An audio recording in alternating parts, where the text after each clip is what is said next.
This is a red flag. That means he's going to take it by force, or he's going to force himself on me.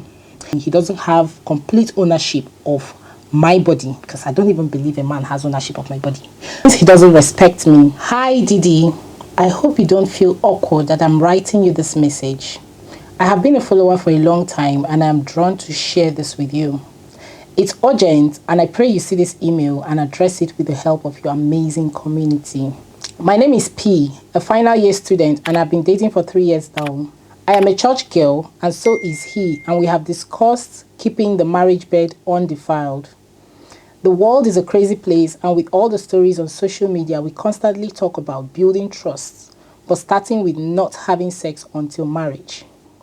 And we have been doing well. We love each other so much and we talk every day as I'm in school and family knows him. But this fateful day I visited, I don't know what came over him. Like he just pounced on me and had carnal knowledge of me. I can say I was raped by my 3-year-old boyfriend.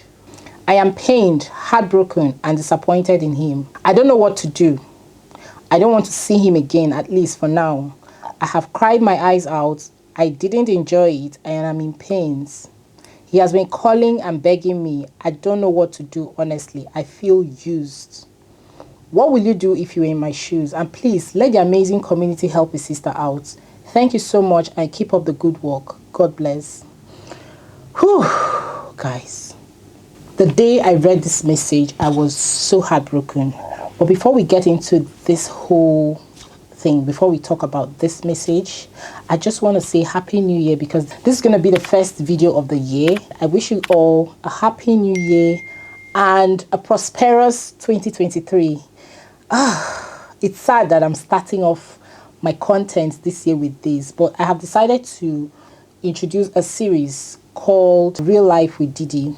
You guys, this series means a lot to me because I keep getting messages like this. This particular message actually made me sit up and was like, there are people that really need people to talk to them. I'm not a marriage counselor. I can't say I'm a professional, but there is something about shared problems. This series is going to be more about real life situations where you can send me email or DM of whatever you're going through, and we get to share it on this community. You get to read people's comments. I also get to tell you what I would do if I were in that situation. So it doesn't mean you have to do exactly what I'm saying. I'm just going to try to put myself in your situation to like imagine that it actually happened to me, to now tell you what I would have done in that situation. Reading people's comments, assuming they were in similar situations, could also help you reach a decision on what to do. So that is what this series is going to be all about. So feel free to share your problems, your issues, whatever you're going through. Send me your stories to this email on the screen and we get to sit down and talk about it in this series. So the series is going to run all through the year. Hopefully I'm able to share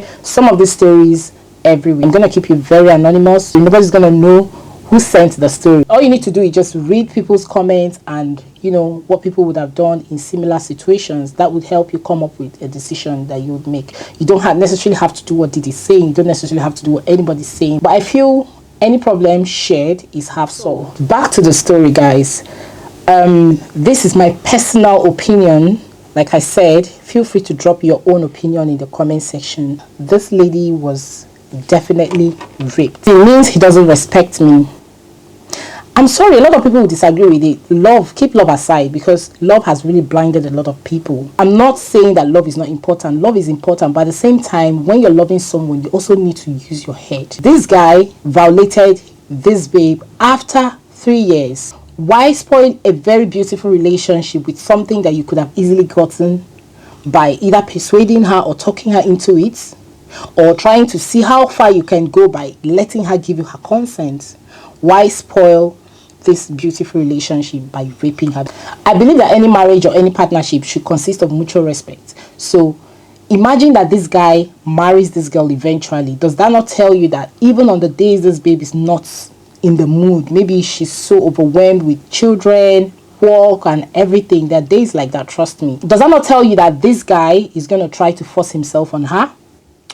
So I know a lot of people say, yeah, you're married, you have to be submissive, we are human beings. For me, if he can do this to me while we are still dating, he doesn't have complete ownership of my body. because I don't even believe a man has ownership of my body. But let's leave that one aside. He doesn't have complete ownership, as we say when people are married, of my body. He does this to me. Then what happens when we eventually get married? It means that even the days I am not in the mood, that means he's going to take it by force, or he's going to force himself on me. That is my own way of saying it, and that only shows that there is no respect. Even if you're married, right, your partner or husband still needs your consent to have sex with you. He cannot, I repeat, he cannot have sex with you without your consent. If he does that, it is called rape. Please check out the meaning of rape in the dictionary. I'm going to leave the meaning on the screen here because I don't want us to get into that. But I'm telling you now that even as a married woman, if your partner forces himself on you without your consent, quote me any day, it is called rape.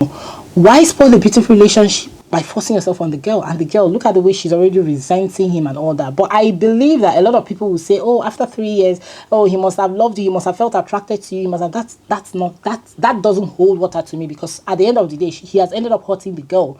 And rape is rape. I'm sorry, there's no two definition about it. This is a total red flag for me.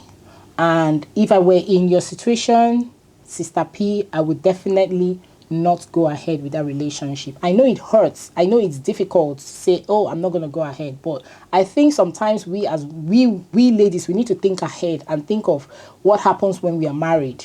Okay, this is a red flag. This means that this guy has it in him to rape me at any given time.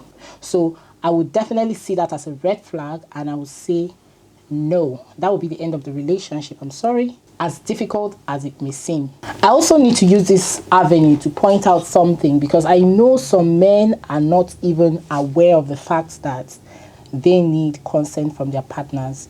I mean, some married men, they are not aware of the fact that they need their partner's consent to actually have sex with them. Some actually rape their wives without even knowing. Now, this is where I think we parents need to come in. We need to educate our children to understand that whatever they want to do with whoever, it doesn't have to be sex. Whatever, you just need the other person's consent. You need the other person's permission. You just say, please, can I? Is it possible that we can do this? I mean, we can start now to teach our children, especially our boys, that they need consent. I mean, those of our boys that are of, age, because definitely we have sex education with our children. So when you're having that sex education with your child, it is important to let your child understand that whoever he is going to end up with, he will always need that person's consent to have sex with that person. Otherwise, it is called rape. So I think we parents, we also need to play our roles and try to educate our children. And it goes both ways. It doesn't have to be male to female, especially when it has to do with human bodies. This brings me down to what I said earlier on. I do not believe that a man completely owns my body. Please, this is me. This is what I believe. If you believe otherwise, still drop it in the comment section. I do not believe that a man completely owns my body. I believe that a man has rights to my body, but you don't own my body. They're two different things. So having rights is because we are married. So because we are married, you have the right to ask if you want sex. Okay? You have the right to ask if you want sex. I don't know if that makes sense, but you do not have complete ownership of my body to just do whatever you want to do. I still own my body. Okay, guys, this is supposed to be a brief introduction to what we are on about on this channel. So leave me a comment down below what you would do if you were Sister P. Trust me, Sister P is reading your comments. What would you do if you were Sister P? Would you go on with the relationship? Would you call it quits? Do you think that's a red flag? Do you agree with what I'm saying? Is there any part of what I just said that you disagree? I'm happy to hear your opinions because, like I said, I'm not a therapist. I'm not a professional. So I would really like to know what you would have done differently from what I would have done. Don't hesitate to drop me comments, and I'll be reading your comments to, try to imagine what I would have done differently. I would really love to make this series a weekly or 2-weekly thing. So your response to this first episode is going to spur me to do more. If the turnout or the response is not positive, you guys, I might get discouraged. Okay, so please drop me your comments and let us get the series rolling. There's so many real life situations. It doesn't have to be about man and woman. It doesn't have to be about sex. Whatever situations, even if it's parenting, any life struggle at all, just share it with me in my email, which I'm going to leave again on the screen here. Share it with me, and we will share it with my amazing community, Didi's Tribe, and let us support each other, because for me, I feel a lot of people are going through a lot of things that they might not have someone to share these things with. So let me be your listening ears, and trust me to give you my own opinion.